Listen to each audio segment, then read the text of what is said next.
thank you all for coming tonight. We're so excited. I love that we fill this room every time we do it.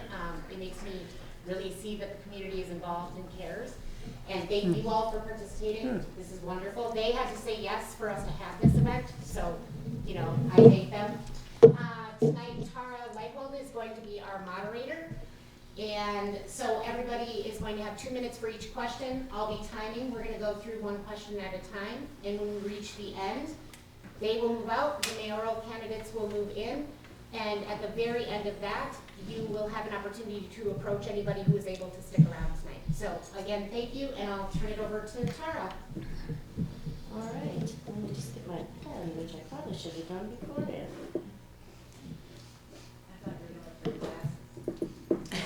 I know where I keep those. It's probably another pair of my purse too. You know about readers. All right, well, welcome everybody. I am so glad everyone could join us. Shall we get started? All right. So Dan, you are the first person, and the first question is, we'd like you to introduce yourself. I would like to say though, this is an opportunity to share about yourself, not about the position that you may have held or your position that you're running for. Just tell us about you in the introduction. There will be other questions for you to share about your position. All right? Okay. Is this on? It should You be. don't need to use it, just keep it in the middle. That's- Okay. Yes, thank you. Real good. Hello, my name is Daniel Watson. About me, I'm 73 years old, and I've been in the Holstein since I think about 1968. My mother and dad came here, and I've been working here ever since. Spent a major portion of my life working at Tecumseh Products, raising my family on a hobby farm outside of town. Then I moved into town, and the Holstein has been a real good life for me. I did some schooling. I have been to a lot of labor management schools.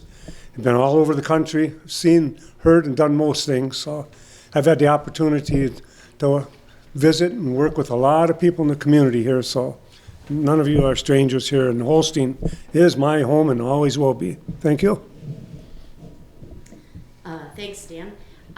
Norm, so same question. Tell us a little bit about yourself. I am Norm Propson. I am 50 years old. I've lived in the city for about 14 years. I moved here, job related of course. Was with that company for 25 and a half years. And I just decided I needed a change, so of course I went to KT, so I'm a maintenance technician there. I have 2 daughters. Megan graduates from UW Oshkosh in May here, and she will be going to either LSU or Oklahoma for her master's in public administration. I have another daughter, Chloe. She works at the State Bank of Chilton. She just got married recently in December, and then bought a new house, so that's pretty impressive for them at their young age, actually. In my spare time, I enjoy going up north to my land.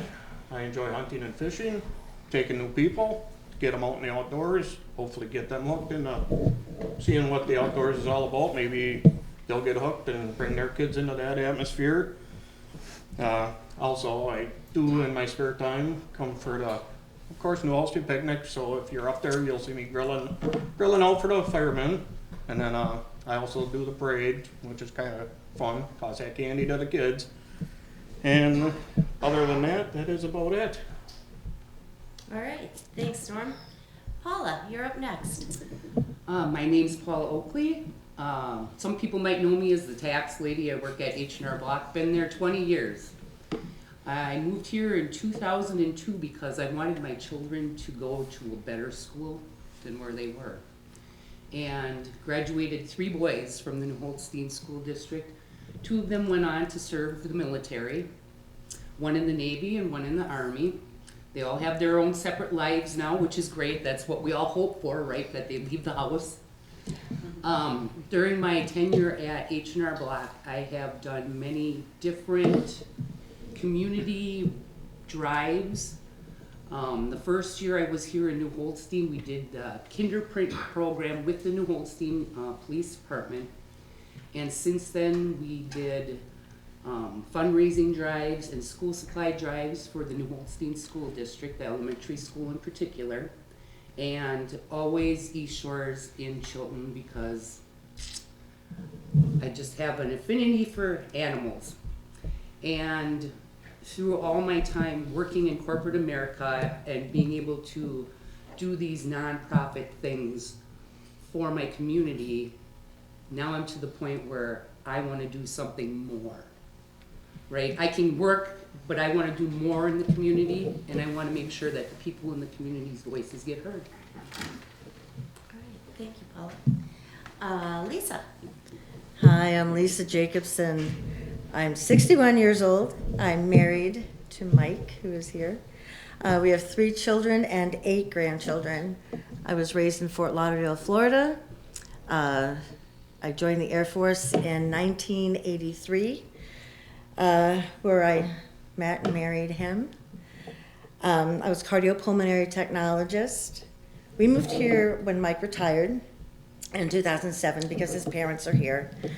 I own a small hobby business. I'm on the Chamber of Commerce. I was on the school board and the CISA 7 board for 6 years. I'm active in my church, and I'm retired, and we just have fun every day.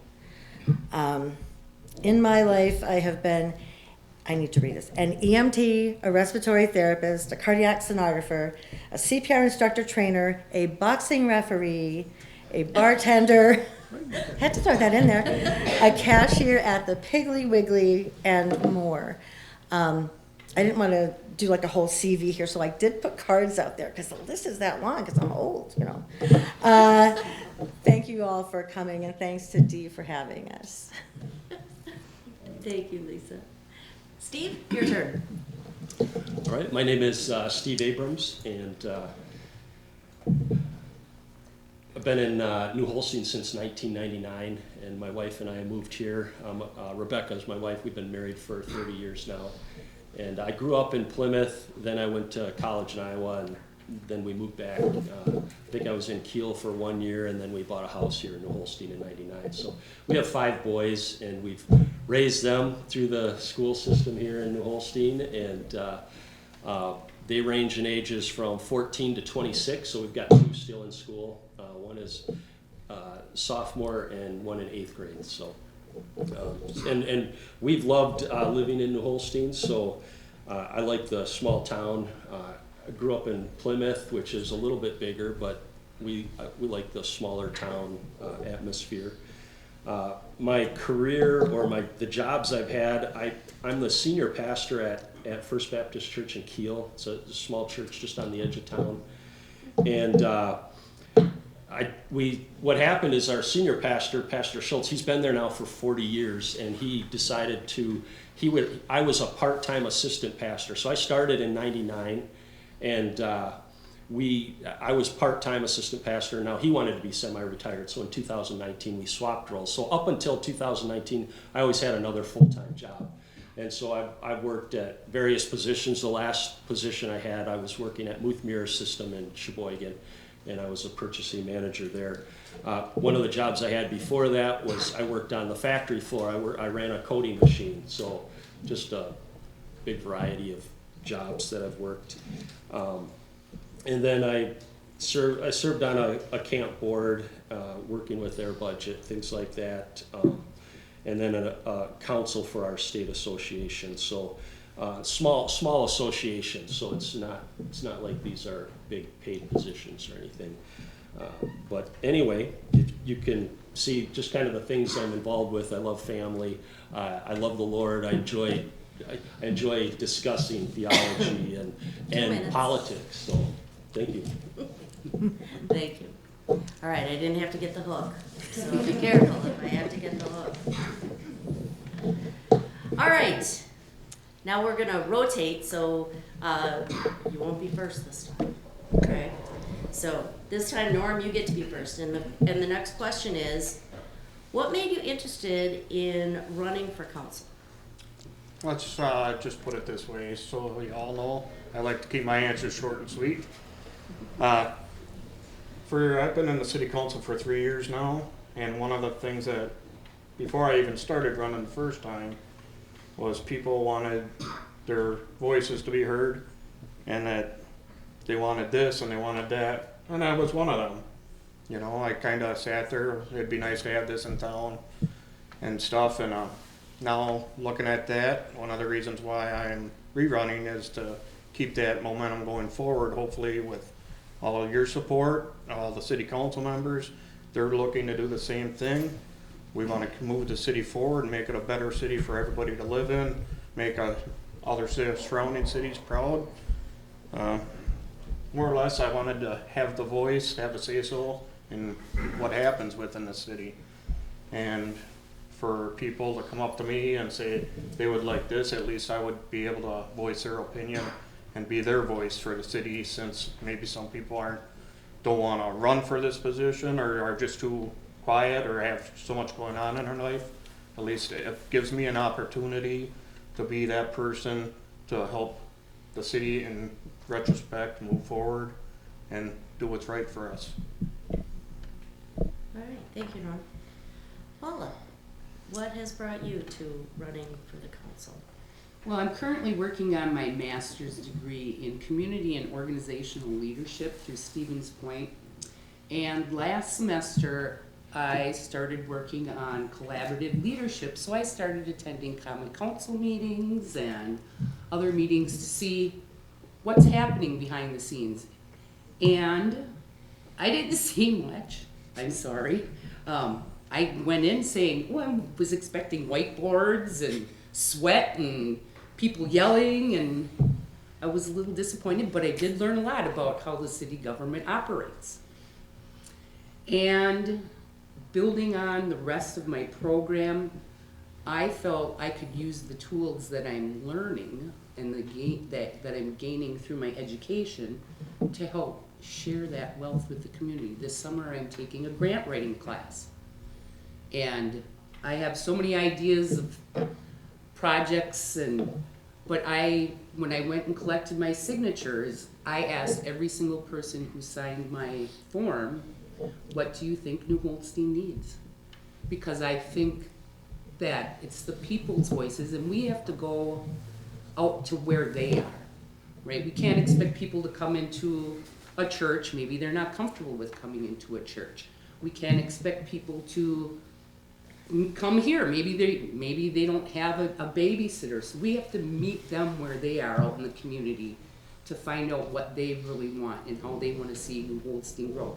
I love New Holstein. Like I said earlier, I moved here because I wanted to raise my children in a quiet, safe environment, and I want to see it grow because my children left, and it kind of makes me sad. I see more and more people leaving every day, and it's not good for the school district and the federal funding. It's not good for the city. Okay, thank you. All right, Lisa, why are you interested in running for the council? All right, 2 reasons. The first was that I found myself back in December in a room full of very frustrated civil servants who had just left a city council meeting. They had some issues that they felt needed to be dealt with, and they kind of felt a little bit underrepresented. The second is, anybody that knows me knows that people talk to me, and I have no problem with that. I've been speaking to some business owners and learned that some of them felt that they didn't have a voice because they lived out of town, but they had businesses in town, so they obviously couldn't vote. And I also learned that some of them have no idea who their alderman is, don't know their names, do not have personal relationships with them. And I get that, and as Paula said, people can't go everywhere. And the place I'm talking about, it was a bar, okay? Now, not everybody feels comfortable spending their time and money everywhere. I get that. But sometimes as elected officials, we have to go, like Paula said, where they are, right? Sometimes you have to go outside of your comfort zone. I'm somebody that people talk to. People feel comfortable with me talking about their problems and their goals. I can be that voice that they need, that Paul and Norm both talked about. Thank you. Thanks, Lisa. Steve, how about you? What makes you interested in running for the council? What originally, so I'm just completing my first term, so what originally got me interested in running for city council is when we were going through the police department issue and the controversy with that, and that's obviously since been resolved. And so now after serving one term, now it's just been fascinating because you look at politics and we see the big issues that are controversial, and now, you know, having spent 2 years serving on the council, I get to see how things run, how they're operating, all the little decisions that are made all along the way, and so now I'm just interested in just continuing to serve. I think it was a big deal. It was a surprise when Casey was our administrator and she left, and I think that's a big accomplishment in what we accomplished in getting a new city administrator in Cullen, and just the direction and the focus, and you know, there's some excitement and really trying to figure out how we can expand residentially and bring in business, and so just it's kind of a new, people are excited and we've got a good direction, and so just to see that through and continue to work and see what we can do to build up New Holstein. All right, thank you, Steve. Dan, your turn. Oh, what made me interested? Well, I've been on the city council before, but at that time I had a job. I was working 12, 15 hours a day, and I couldn't do the best job that I wanted. So I promised myself one day I'm going to do that again. So my job that I had, day job that I retired from, I represented workers. That was my job. I was called a business agent. I had about 8, 10 shops, and they sent me all over the U.S. resolving problems. The FMCS, they wanted me after I retired to work with them because I had the ability to work and solve problems, and that's just what a common council needs. You need 8 people, which New Holstein has 8 on the council. You gotta put your ideas together and work together. Not one person has all the answers, and I'm excellent at doing that. And I'd like to take on the job again. Okay, thank you. All right, the next question is, what skills and assets would you bring to our local government? And this time, we're gonna start with Paula. Well, like I said earlier, I've been managing a very hectic tax office for 20 years. I actually started on the north side of Sheboygan at the Piggly Wiggly as the manager there, and then when the manager here in New Holstein retired, I decided to run both offices, and since then I've run New Holstein and Plymouth. So I'm comfortable with with Journey. Perfect. Great lead-in. I'm comfortable with the hectic, fast-paced environment of keeping employees happy, customers happy. My husband owns his own small business, and when he started, when we moved to town, I set up all his computer systems for him for his accounts payable, his accounts receivable. And I've been responsible for creating supply drives for school districts, and I have tools that I can utilize. Okay, thank you. Lisa, what skills and assets would you bring to our local government? Over the years, through my work on school board, CISA board, and in the military, and in other jobs I've had, I've dealt with contracts and budgets, writing policy and procedures. When I was at the Air Force Academy, I rewrote all of the OIs for the cardiopulmonary department, and there were 3 sections. It was a lot. So I know how to do that. Dealing with employees and knowing how to go to referendum, that's important. Just in case, not saying we have to, but it's a just in case. And it took me my whole first term on the school board, so it took me 3 years to understand how government funding works. There's pots for everything, but basically government funding is pie. You get so much filling for your pie, and that's what you get. And understanding that and figuring out how to budget things is really important. If you want more filling for your pie, you have to go to the taxpayers, and we know that you don't like that. I have built up contacts throughout the state that I can call at any time for advice or perspective on any issue. All right, thank you, Lisa. Steve, how about you? What skills, assets are you bringing to local government?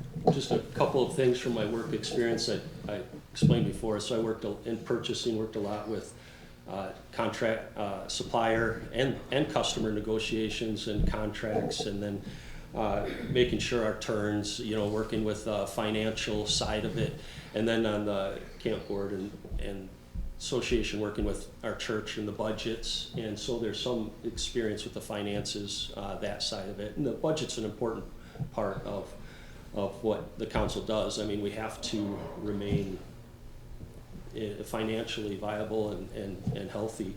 The other thing is I really enjoy talking and interacting with people.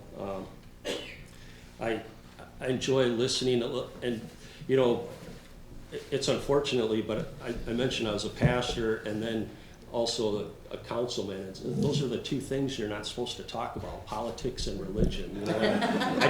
I just think it's unfortunate, that's kind of, to some extent, where we are as a culture. And I think you should, I don't mind talking with somebody who completely disagrees with me, because I enjoy just talking and discussing, and you should be able to do that. Whether it's, political or council matters, or whether it's, Bible or script, whatever it is, we ought to be able to have conversations, and I enjoy learning. That's how you learn. That's how you learn new things. And so I hope one thing I bring is that I'm approachable. It's hard to see the outside looking in at you, but I feel like, I enjoy talking to people, and if people have hard questions or even accusations, I don't mind talking and going through it. So. Thanks. Dan, what skills and assets will you bring to our local government? I just feel that I'm kind of well-rounded. I've been in the legislative, spent a lot of time, I even lobbied Washington, D.C. Bringing everything together in the big picture to a small community, it's a lot in the same. It's not like rocket scientists. It's representing people, getting the best you can for the people that you represent. And I'm just kind of well-rounded in that and doing that. And whether it's costing out a contract or sitting down with researching a lot of law, I've done all of that before, so it's not anything, isn't never a big challenge for me. Thank you, Dan. Norm, what skills and assets will you bring? The one asset right off the top is that I've been on here for 3 years, so I've kind of gotten to see how the city government itself is working, what the city is doing to accomplish what it needs to move forward. I've go out and socialize with a lot of people, so I get their opinions. I think that's a big asset, knowing what the people of the city want to come into the city for businesses, that kind of aspect, changes within the city they'd like to see. Some of the skills I would have to say would be being a maintenance technician. Sometimes I'm lead on projects, so I'm installing new equipment, machines, so I'm dealing with a bunch of the contractors, dealing with numbers. So all those things kind of factor into a city council role where you're trying to all work together, get the end result. And another one would be that I think outside the box. I'm one that, is this an option? I'll look at multiple options to how do we achieve this and how do we move forward. And one other thing that pops to my mind is that when I do look at doing something, whether it's a project, a job at home, I'm always looking at the end result. How do we achieve it? What's the best way to go about it? And what is going to be the end result before you just jump into it without really thinking of the consequences in the end. Right, excellent. All right, we're on to our fourth question. With many things facing small communities like ours today, which key issues do you think the council should primarily focus on? All right, Lisa, you're up first. All right, I think that we need to create a positive atmosphere to attract business, and that takes everyone. I mean, no city council has ever brought a job in. It's the people, it's the atmosphere, and it takes everybody. It takes all the stakeholders to work together to showcase what a nice place that we have here. It's a nice place. You know, it's a great place to live, work, and relax. And also, we need to increase the tax base with families and industry. We need to get a reputable developer in here and build family housing. I want to address something that somebody mentioned to me right before. She said that she saw my thing in the paper, loved everything I said, except Lisa, we do not need, low-income housing. I said, I did not say that. I said that we need family housing. We need nice family housing. Bring families in, you bring business in, you bring other stuff in. Thank you. Okay. So Steve, with many things facing small communities like ours today, what key issues do you think the council should primarily focus on? Well, my answers will be actually somewhat similar. The first one, obviously, it's finances, so the budget's a key issue. We have to remain financially stable and viable as a community, and so the finances matter, but related to that is growth, because if we're not growing, that's what makes the finances all that much more difficult. And so then the question is, we're really at a difficult time when it comes to housing. I mean, there's demand. There's high demand for housing, and the problem is we've got to try to find a way and find a developer and find some way to build housing, again, that families can live in, but the building costs are so high that, you can't build a 2,000 square foot house with 2 bathrooms. You're already up out of the range of, just with building costs, of what a family can afford. And so, the question is there a way to get a developer where you can build this smaller homes for families to start up there, and then what is the demand for the higher end homes? But there's got to be a way to, because there's a lot of people who want to buy a home or move into a home, and you can't. The houses aren't on the market long enough. So there's a real demand for housing, and if we could add housing, I think we'd fill it up without a problem. We're close enough to big cities to commute, and it's not a bad place to live, so that'd be a big focus. All right, thank you, Steve. Dan, so what key issues do you think the council should primarily focus on? Well, a lot of what they said is true. Your city they put people on staff, they've researched a lot of ways to develop. I mean, it's nothing new. We've been doing that for some time. It's a hard issue. Ever since we lost Tecumseh, that was Calumet County's major employer, the city's been, as I see it, struggling to get past that and survive, because we had it made when we had all that income. And I don't really have a real thing to nail it down as a precise thing to do, but we got to keep working at it, that's for sure. And we want a community that's kind of small and enjoy and peaceful. We don't want a Green Bay or anything like that either, but we certainly got to keep working towards growing. Okay, thank you. So Norm, what key issues do you think the council should focus on? And my answers are gonna be like everybody else's, of course, but bringing the businesses into the city, as well as developing, hopefully, the old Tecumseh lots, developing them, hopefully, moving them forward. Another issue is finding a way to make the city stand out in a positive way. Say, somebody comes up with a nice idea, people around it say, hey, they have something our city doesn't, Be try and push for a more focal aspect as to why people would want to come to our city or adopt things from our city. And, the other big issue is taxes. Just trying to find ways to keep them manageable where people can afford to live in this city. A lot of people are talking that they're getting high and they're talking about moving out. So we gotta come up with new ways to lower these taxes and make it a livable city for everybody. Okay, thank you. Paula, what key issues do you think the council should focus on? Everybody already said we need to increase our tax revenue base.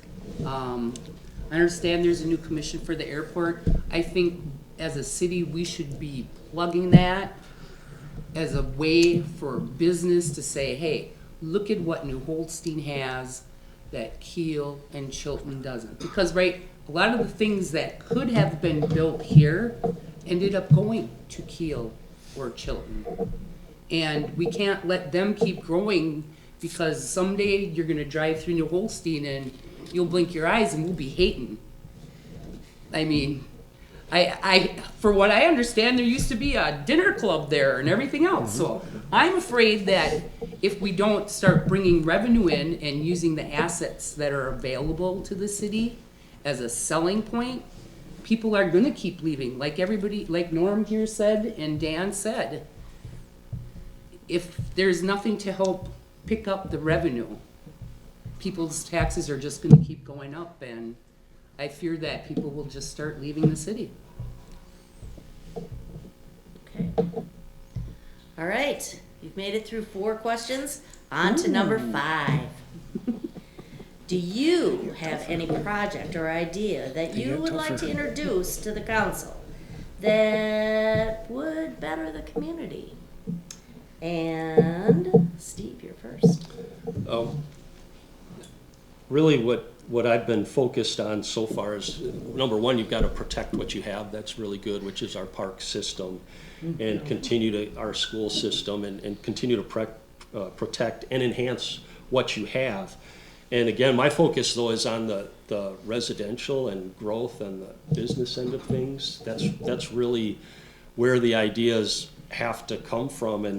And I've got one idea but it kind of goes with question 7, if you know, and so I'll talk more about it then, but really it has to do with how do we get building homes that are affordable and bringing business in with jobs and that kind of commercial manufacturing.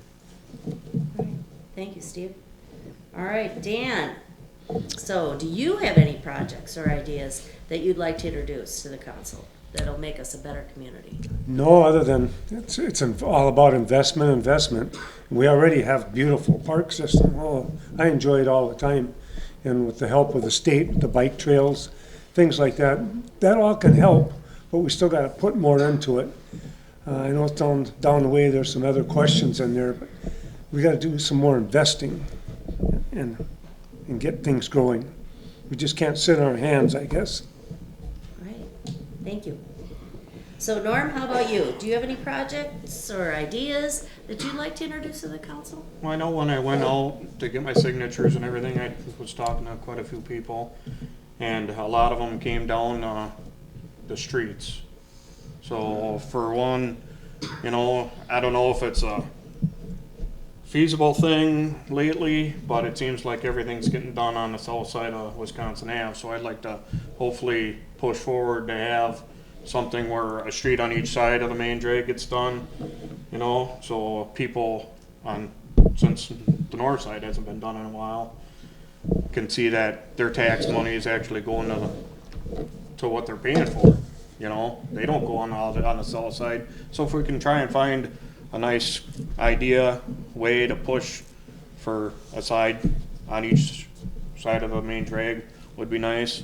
I'd also like to find some ways for people's ideas for interactiveness within the city, whether we put something where they can put ideas on the city website, so people get involved, their voices are heard, and it brings more interjection between the citizens themselves.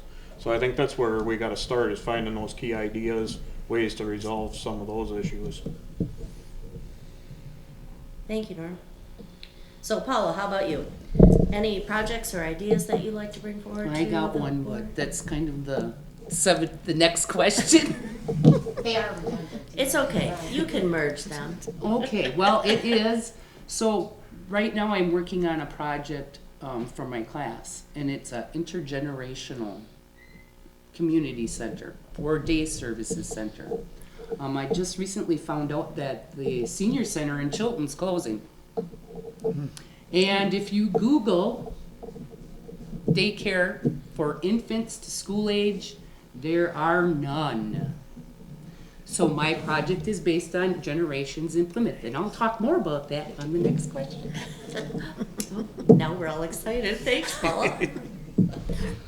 All right, Lisa. So, projects and ideas that you have to bring forward to the council. Oh, I have lots of ideas. I'm not surprised. I know.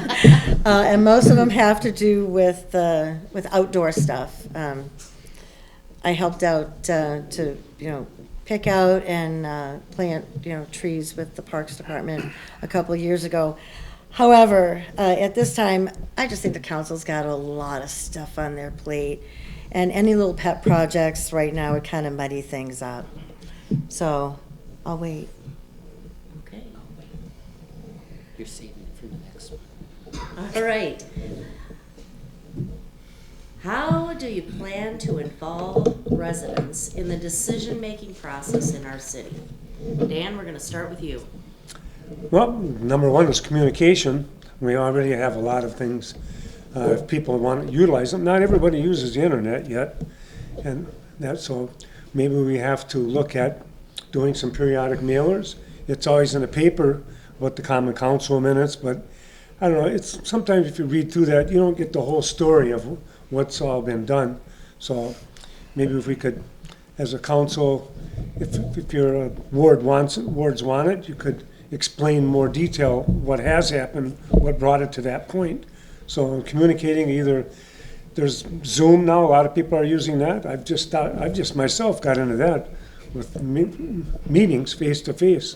So you can, in other words, Zoom your alderman and talk to them right on your computer screen at home and ask them questions. What about this? What about that? Make that more available. All right. Norm, how about you? How do you plan to involve the residents in decision-making processes? Well, as always, the public is more than welcome to attend the city council meetings, so I know we can promote that a little more, whether you go out and talk to the citizens themselves when they have a question or an issue, just say, hey, the city council meetings are always open, so you can come and listen, voice your opinion, sign up, speak your mind.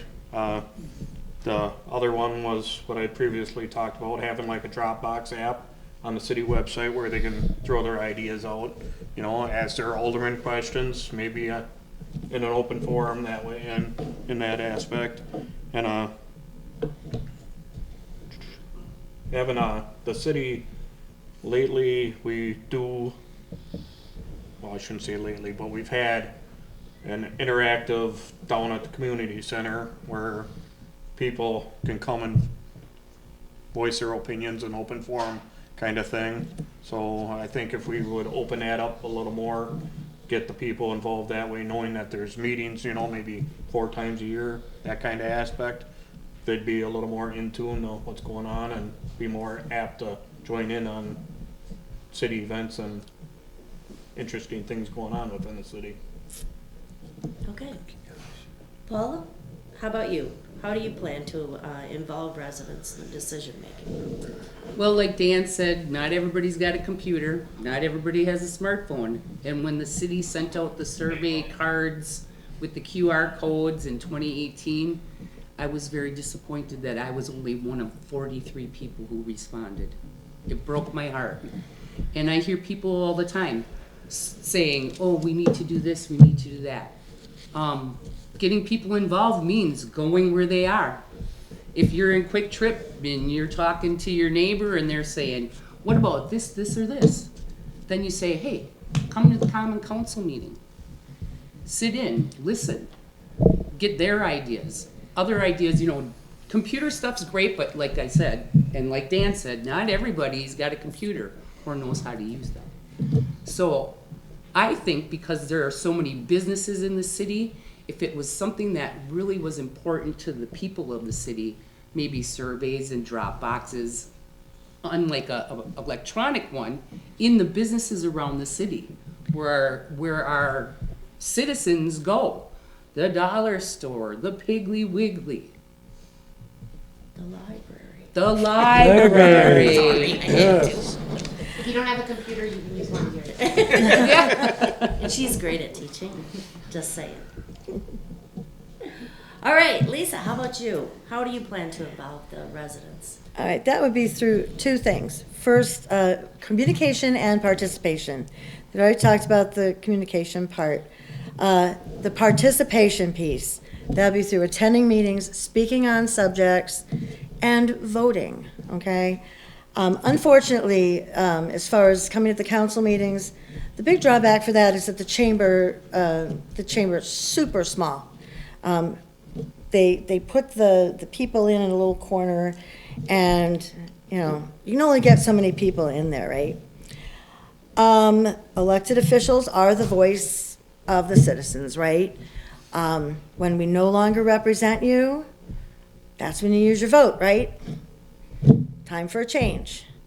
For the communication piece, I am retired and I am available most of the time. I have to say that I disagree with some officials who put limitations on when and where they will talk to you. That's not me. When I was on the school board, I got hit up everywhere. In the dollar store, in the hardware store, in the ladies' room, everywhere. That, you know, some conversations for longer than others. I'm really easy to talk to, and if I can't answer a question, I'll find who can. I'm not as high-tech as everybody else. Come talk to me. I am, you know, just talk to us.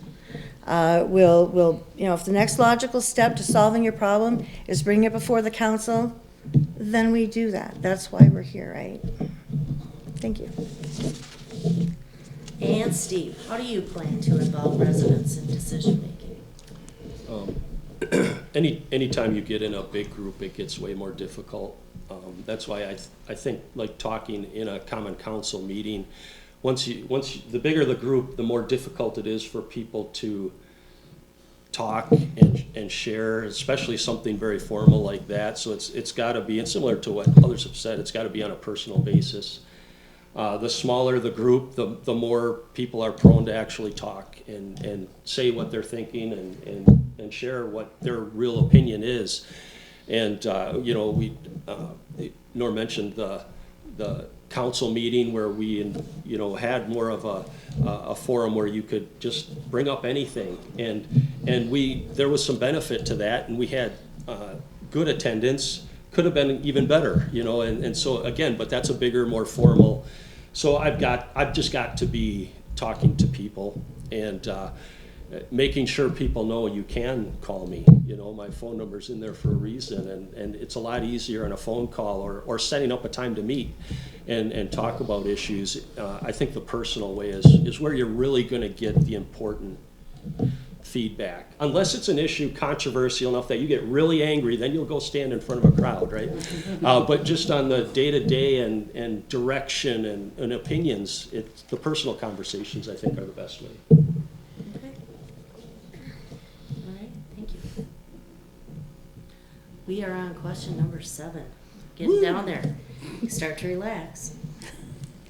All right, if you received a $1 million grant for use for the city, not your personal use, any way you wanted, what would you do with it and why? And Norm, you're up first. Of course, nowadays $1 million isn't going to go a long way, sorry to say it, but of course, I'd like to see the city streets improved, you know. Those are always a big issue. They're more wear and tear on our vehicles than anything, I think, hitting those potholes and all that. Also, you know, use some of the money to give the city a facelift, new signs, update the parks, use it to help market why the city is a great place to live, and move to encourage people to bring businesses and more families into the city itself. Okay. Paula, so you just received this $1 million grant with your new grant writing skills, and how are you going to use it for the city and why? A multi-generational day facility. Why do I say that? Well, because it's needed for one, but New Holstein's in the perfect setting. If you look at the census ratings and the numbers for Chilton and Kiel and the Commute radius. People from Chilton are going one way, people from Kiel are going the other. So if we had a facility where it could be used as a senior center and a daycare facility during the day, that would help get more people in employers' slots that they have open. We're a pass-through community, so we could serve Chilton and Kiel, as well as New Holstein. And if it was a multi-use, multi-purpose facility, it could be used as a daycare and a senior center during the day. At night, the employers around here could use it as a training facility, maybe start getting some of the high school students into some manufacturing training. We could assist the daycare providers. So this whole center would be based on a pod. Utilizing the individuals in the city that already are licensed as home care providers, but maybe do not like the wear and tear on their home anymore or the stress, giving them a spot. It would be just like renting out a chair in a beauty salon. That way, if one provider is short of children that day, they could pick up and help the other people. And that way, the older generation and the younger generation are coming together. The senior citizens are sharing their stories, maybe making recipes together. They're sharing family recipes with children and teaching them how to cook. And the children are gaining a bigger respect for the older generation. All right. Yep. Thank you. You're welcome. All right. Lisa, you're next. What are you gonna do with this $1 million grant? Well, if I had any money left over from what I want, I'm giving it to her. I think that's a great idea. This one's a no-brainer. The police department needs its own building. They're in a basement. They've needed a garage for a long time for their vehicles. I don't know how many times that one chief or another has budgeted for the garage, right, Chief? It would probably cost more than $1 million. Because if you're going to do it, you got to do it right, So they'd have to have more staff and, updated equipment. But man, it would be a start. Get them out of the basement. Okay. All right. Steve, you're up. What are you gonna do with your $1 million grant for the city? Well, Don't forget the why. When 2 years ago, when this was a question in 2022 when we did this, and I remember bringing up roads and it would be a good use of the money. A police department, these are things that are needed. This time I was just trying to think through. It's used up and it's gone there, and we know we really need to grow. We need to get business in here. So what's a way we could use the money that would bring long-term benefit? And so I guess when I was thinking about it, I just thought, well, you know what? What if we hired somebody who that's all they did?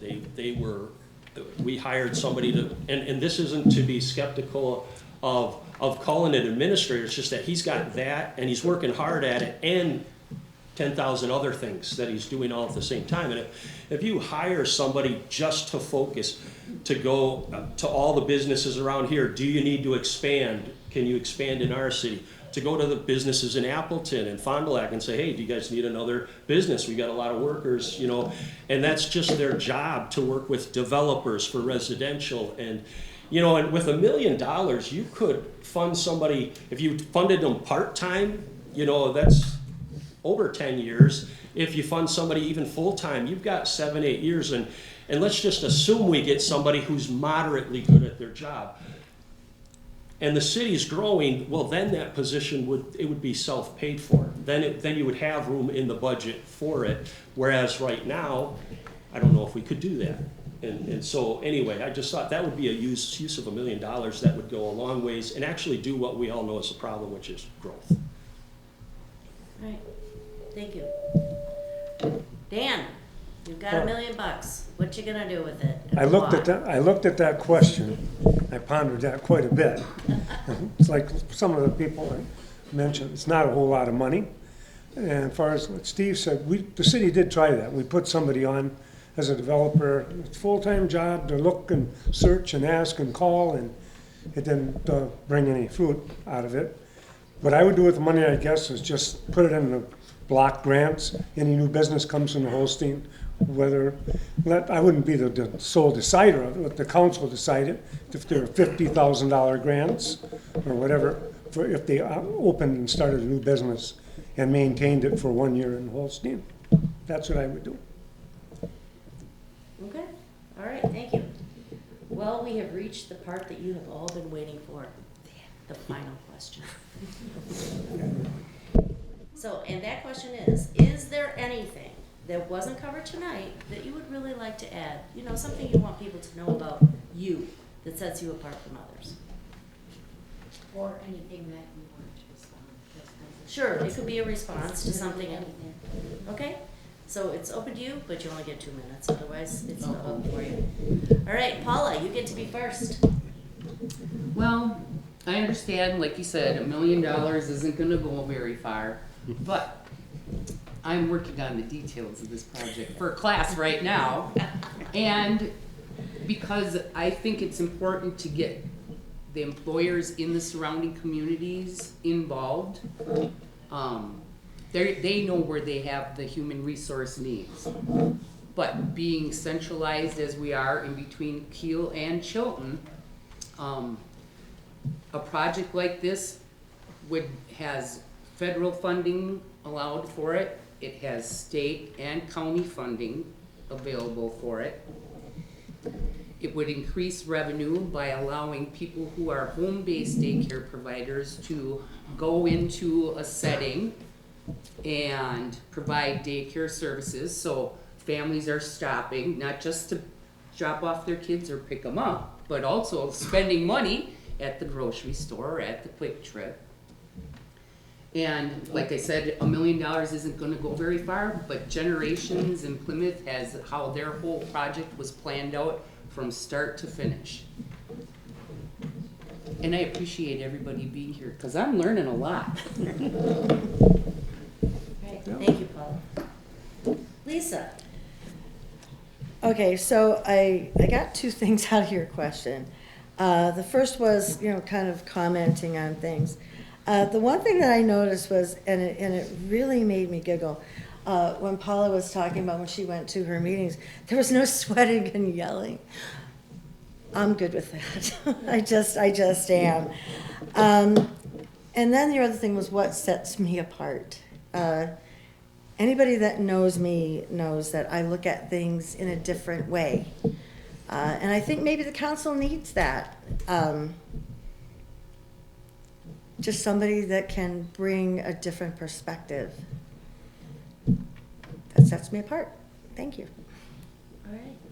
Steve, how about you? I don't really have much to add other than this first 2 years has been it's been fascinating. I've been learning a lot, and I guess that's part of it is just continuing to learn, and I've really enjoyed working with the council. One of the fascinating things when we're going through decisions where there is disagreement is it seems like it's always different people disagreeing at different times, which I think that's also healthy, as well, that when we're discussing these things that, number one, the council isn't afraid to say or ask questions or get more information, but it's a learning process, and it's been fascinating, and I guess if I'm reelected, I'll just continue to learn and try to make the best decisions possible that will represent the people in the Holstein.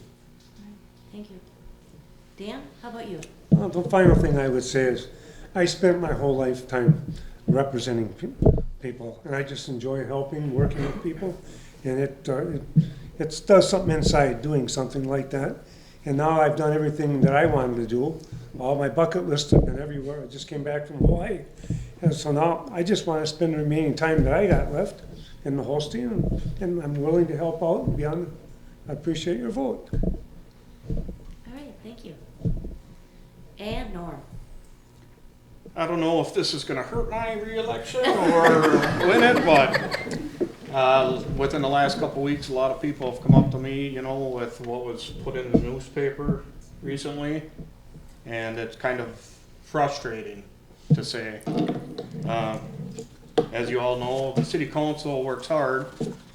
We try and get along as much as possible. Sometimes we see eye to eye, sometimes we don't. As a city council member yet, I assure you that this council has no issues with each other. And that we all want to see the city move forward. But we still need to do it financially and what benefits the city itself. A lot of people don't see what goes or hears what goes on behind the scenes because some of it's in closed session. And with that being said, that the council itself, whether it's me on there, Steve, anybody else that would win, they're always looking to do the best for the city. It's not that we're butting heads, we don't try to block one another, but we all just have our opinions and what we feel is best for the city.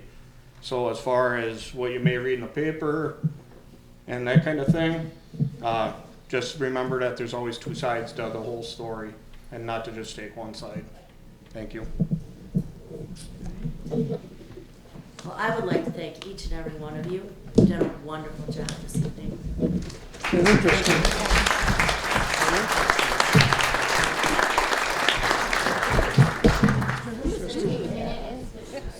These are our two candidates for the mayoral position. And our first question for this evening is, why are you running for mayor? And what is your vision for the community? So, Rich, you're first. Sure. I want to see New Holstein grow. I want a city to aspire and to reach its full potential. I believe we can do a great deal more to promote the city and to encourage the growth and development of new business and residential properties. Right now, we're not doing all we can do to achieve this. Okay. And Kathy, why are you running for mayor? And what's your vision? Well, first off, my vision is very similar. And I think that's a collective. Almost everyone I've spoken to, that's the vision for the city, is we want to grow and thrive. I am running because I was asked. I was encouraged by many people. I am not a politician. I don't have an agenda. I simply want the same thing you all do. I don't know. It concerns me a lot that people are leaving because we're not getting anywhere. At least that's the perception. So we do need to continue to do whatever we can to grow and thrive and bring business and families to our beautiful city. Okay. So what do you see as your role as mayor, Kathy? The mayor in New Holstein is a bridge between the community and the council, or the city government. Bringing the ideas, helping research how to achieve those ideas.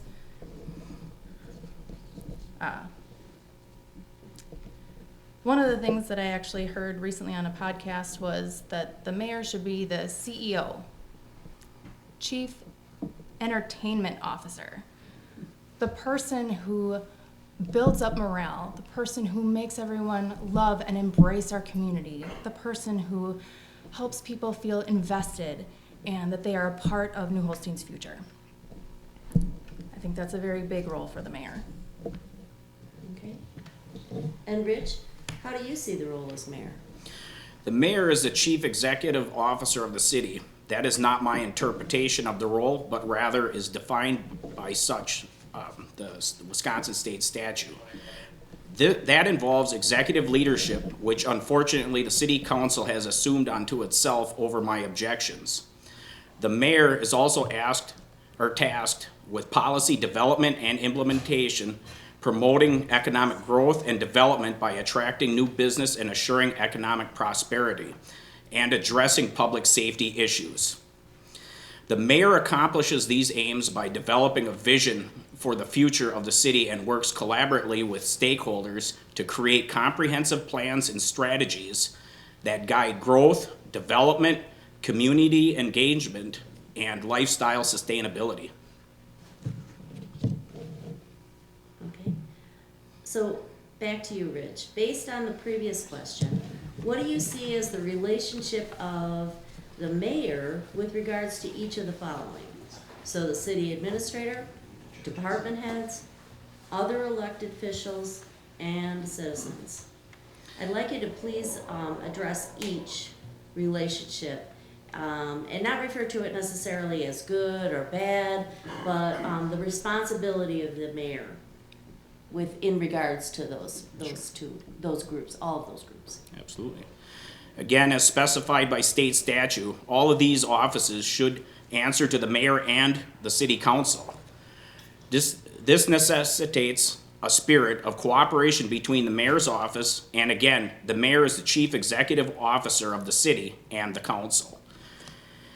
To quote the guidance provided by the Wisconsin League of Municipalities, a city may decide whether these officers will be elected or appointed, and whether the appointments will be by the mayor or the council, or by the mayor with the council confirmation. I believe each of these offices should be subject to annual performance reviews conducted both by the council and the mayor. Okay.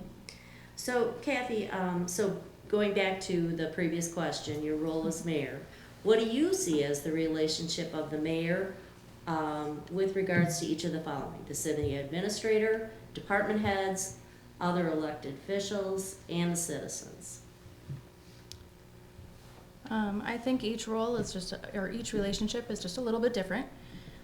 For the city administrator, I would say it's open communication, sharing of ideas, bringing ideas forward from the community. Department heads, having them do the job that they were hired to do, and I am there to be a resource and, what do you need and how do we get it? But also there to provide kind of a checks and balances. Why do we need that? Is this the best way to go about it?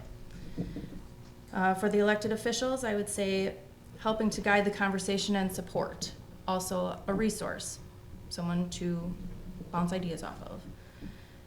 And for the citizens or the community, I would say being a bridge, like I said initially, between the community and the council and city government, just being their voice, which is what it's all about. Okay, all right. So what attributes and behaviors are essential for a mayor? And what experiences and skills have prepared you to be the mayor of New Holstein? Kathy, we'll start with you. We need someone with calm and deliberate guidance and support. Someone who's there to embrace the position.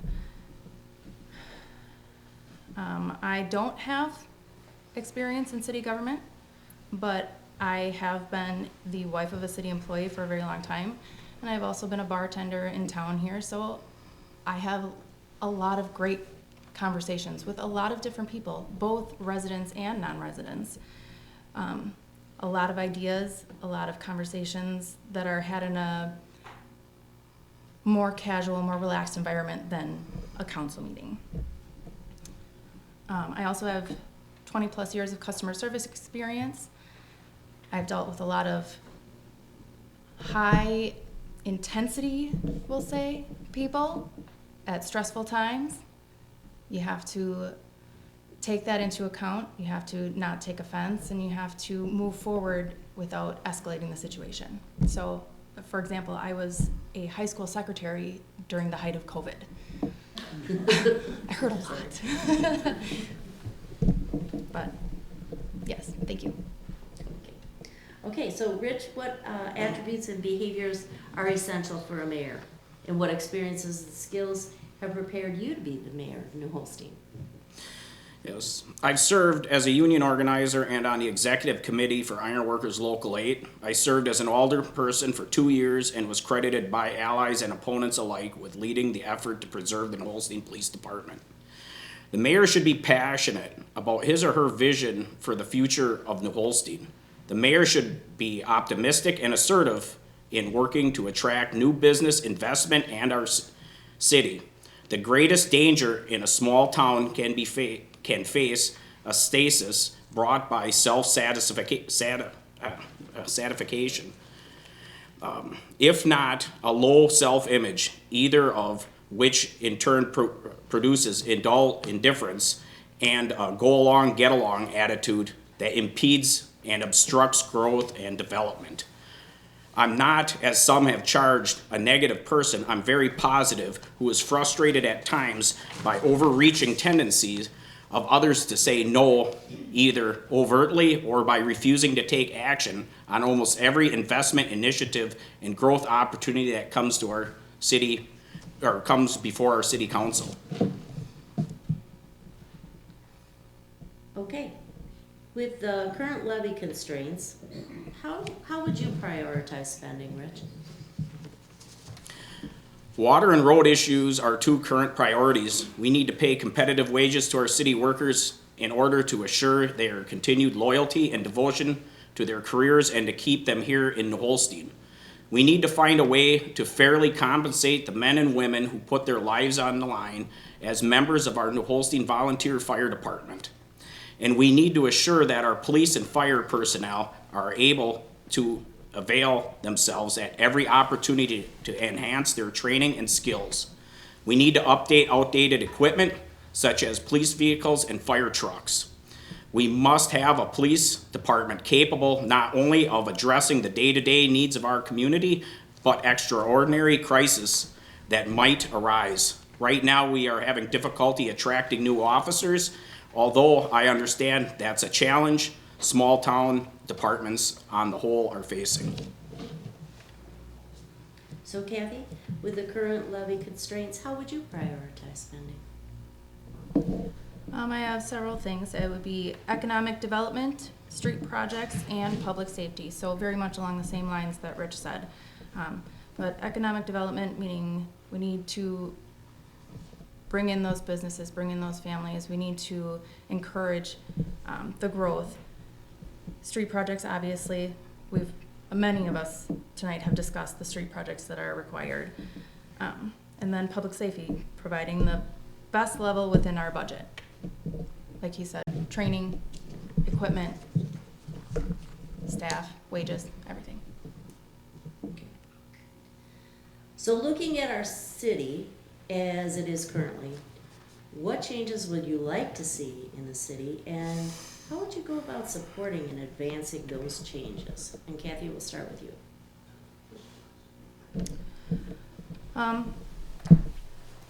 Mine is twofold. Bringing housing and businesses to town, which obviously includes outreach, things that we've already been doing, but things that we can do more of, things that we can do potentially in different ways. And then also a more transparent, time-sensitive, and accommodating government. Meaning, I don't know how many of you have come to meetings. It's a lot of, this is what it is, roll call vote, okay, passed, moving on. What did you just vote on? Not everyone has all that information or can find that information easily.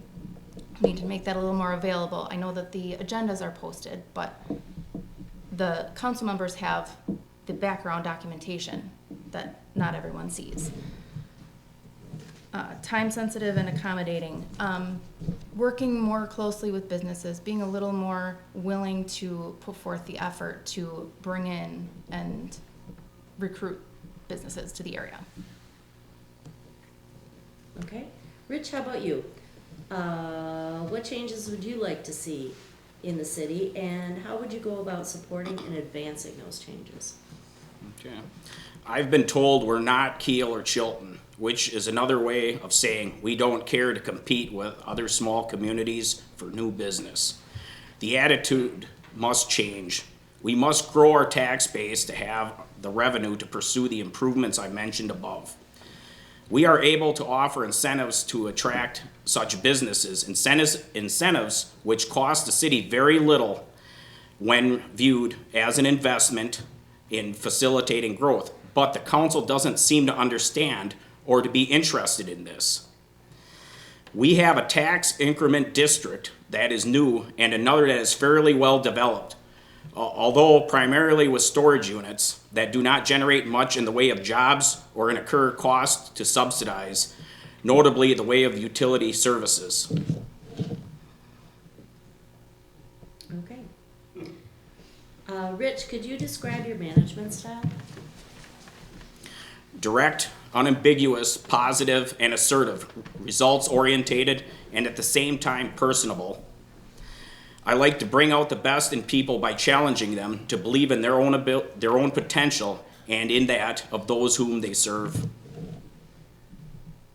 Okay. Kathy, how about your management style?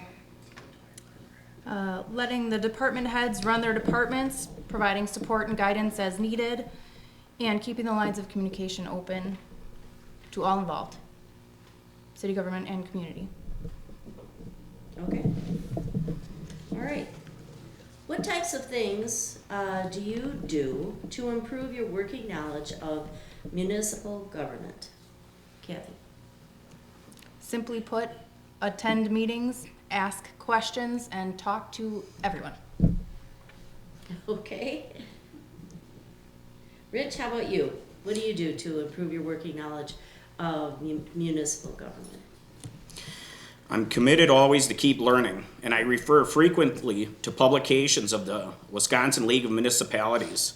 I've attended intergovernmental meetings. We hosted one here in New Holstein last spring.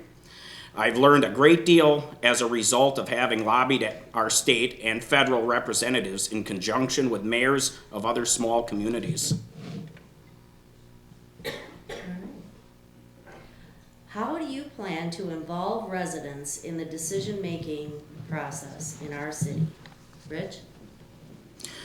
I've gone door to door to ask residents of New Holstein for their input, as well as let them know what is going on in the city government.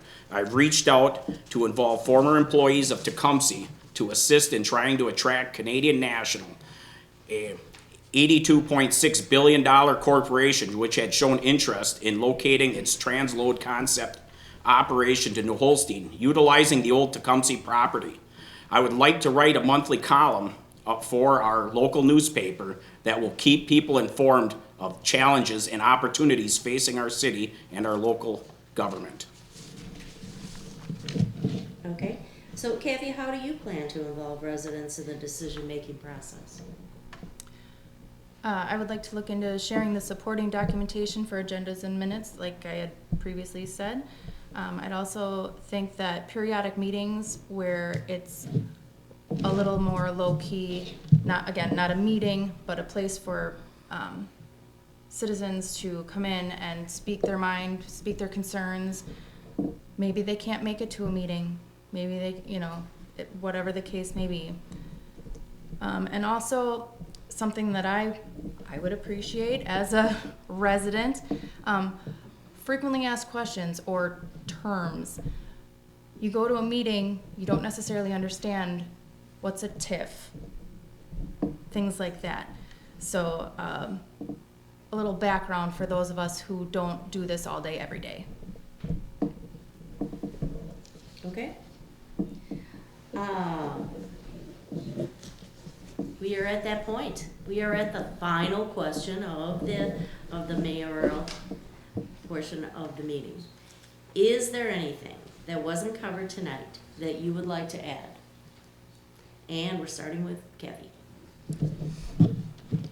We've had a lot of discussion about bringing business. We do need to bring business. I don't know that we will ever get an all-encompassing industry that will be wonderful and employ everybody, but it would be great to get some smaller businesses, 50 to 100 employees, get many of them, several of them, some of them, any of them. And just to reiterate that I'm just a resident like you are. I want New Holstein to continue to be great. Okay, thank you. Rich, how about you? I've been part of New Holstein my whole life. I grew up in Charlesburg. I used to bike here as a kid to this library, 7, 8 years old. I love this place. I've had the opportunity to work up and down the East Coast, all the way to the West Coast. I traveled a lot. I've been on complex projects, time frames. I love New Holstein. My whole thing was I come back here to do something positive. I've outreached. I went to 300 businesses in a 30-mile radius promoting the city. In some of that, I've talked to businesses that have left or are leaving, and businesses that wanted to come here. I've heard their woes. My promise when I ran here was to fix and rebuild the relationships of the citizens and businesses. I went door to door and I've talked to just about every business here that I was able to. I'm 44. I still have to have a full-time job. I've taken off a lot of time at work. I probably took off maybe 6 months last year to do this. I look at it as a project. And when you start something, you want to finish it. 2 years isn't long enough. And when I bring it to the table, I mean, I've had congressmen at City Hall. I've had state representatives. They talk about a surplus of money or infrastructure money. So I took them down for a ride down our roads. It says you can't fix a road unless you're able to fix the water and sewer underneath it. And some of them are 60 years old, haven't been touched since the 60s. I'm here. I'd like to finish the job. I love New Holstein, and I'm doing my best. Okay, time. All right. That brings us to the conclusion of the mayoral portion. Now, I see many of our candidates are still here, although some of them are sneaking close to the door.